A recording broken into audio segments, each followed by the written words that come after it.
Welcome back to Kappa Review. It's been 2 years since the United States recognized the genocide happening in the Xinjiang region of China, where more than 1 million Uyghur Muslims are detained, not for what they've done, but who they are. We want to welcome back to Kappa Review Kalbinur Gheni. Kalbinur, thank you so much for being here. So the last time we spoke 2 years ago, your sister, Renagul Gheni, a school teacher in China, mom of 2, was taken away to a concentration camp and detained there.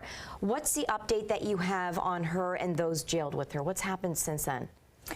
Last 2 years, she was transferred from the concentration camp to the prison, which is Changji, second woman prison.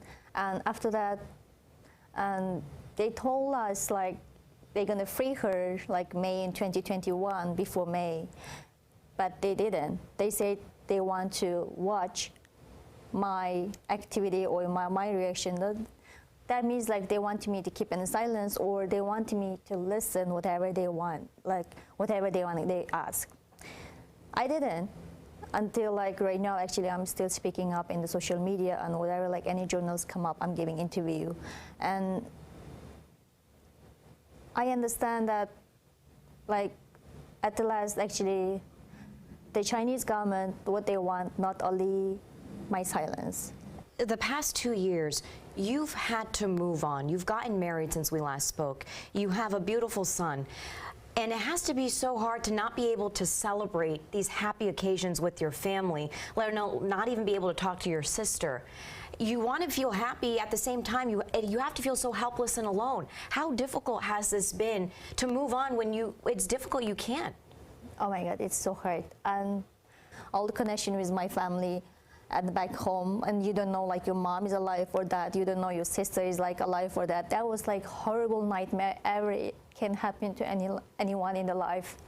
So first, I wish this organization like United Nations or like State Department or White House, please do your obligation to protect human rights and free these people. And then in the byway, then I don't want this happen to anyone else in this world.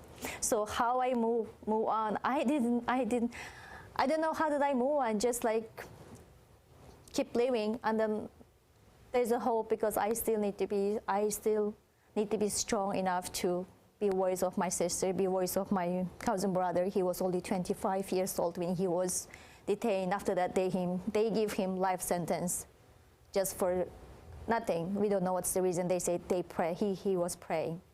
So like Chinese government is like giving nonsense excuses to keep long sentence to Uyghur people. And then the latest update is my sister is working as a forced labor in the clothing factory inside the prison. So she making clothes at least 12 hours a day, and then they exporting to the Europe or Western country like United States. So that's the reason last year is passed this Uyghur forced labor bill, which is going to ban all the products comes from the Uyghur region, which is Xinjiang region. Do you feel happy about this ban? Do you feel like that was enough? I am, at least this action was taken, but it's not enough, because still people suffering. And then just last month, one of the best friend, sister, 19 years old girl, Camila, she's detained just last month. And also her cousin brother was studying in the Shanghai Jiao Tong University, also detained last month. So if that's enough, this will not happen. That's not enough. So a couple of years ago, you had a 3-minute conversation with former Secretary of State Mike Pompeo, bringing to his attention the atrocities happening in East Turkestan at that time. Since then, he did call it a genocide, and now you're talking about this bill that was passed. What can leaders, U.S. leaders do, and everyday Americans do to help in this situation? I still hopeful, and I still believe United States people and U.S. government believe in freedom, and then I know they're gonna protect this human rights and other people life. And that's not like just not only my sister or my cousin, sister, brother's life. At least millions of Uyghurs still suffering since last 6 years. I don't know how did I survive last 6 years, but I'm still in here, and I'm still gonna be voice even in the future, I did be worse than before. I will do it now, and I will do it in the future too.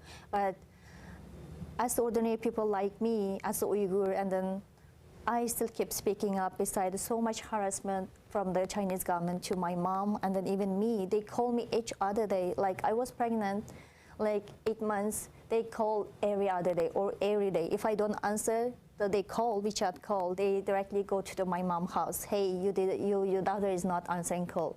If you don't convince her to answer our call, you're going to be punished for her. So this is how shameless, how low the Chinese government do things.